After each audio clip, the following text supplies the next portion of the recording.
Mummy ఏం చేస్తున్నావు? అప్పాల కోసం సంక్రాంతి పండుగ వచ్చేస్తుందండో, ఇంకా దానికోసమే ప్రిపరేషన్. అప్పాల కోసం బియ్యం చెరుగుతున్నా, రేషన్ బియ్యము.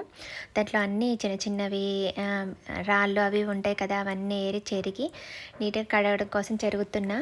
మా అమ్మ రేషన్ బియ్యం పంపించింది 5 కేజెస్. మాకైతే రేషన్ కార్డు లేదు. మా పిల్లలు చిన్న ఉన్నప్పుడు ట్రై చేసిన కానీ రాలేదు.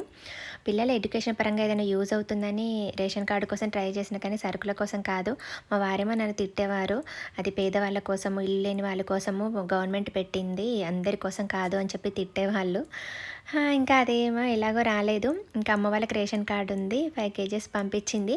కాకపోతే ఈ మధ్య సన్న బియ్యం ఇస్తున్నారంట కదా, లావు బియ్యం అయితే అప్పాలకు చాలా బాగుంటుంది. కానీ గవర్నమెంట్ అంతటా సన్న బియ్యం ఇస్తుంటే లావు బియ్యం ఎక్కడ దొరుకుతాయి చెప్పండి. ఇంకా వాటిని బాగా చెరిగి మంచిగా 2-3 సార్లు కడిగి ఆరబెడుతున్నా.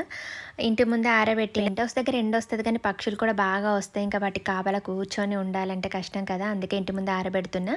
అసలే ఎండ ఎక్కువ రావట్లేదు, కాకపోతే గాలికి 2-3 అవర్స్ ఆరబెట్టిన తర్వాత బాగా ఆరకపోతే స్టవ్ మీద లైట్గా వేయించి ఇంకా తర్వాత పిండి పట్టిస్తాను. అప్పాలు చేయడానికి మేమైతే మంచి రోజు చూసుకొని చేస్తామండి. మీరైతే ఎలా చేస్తారు?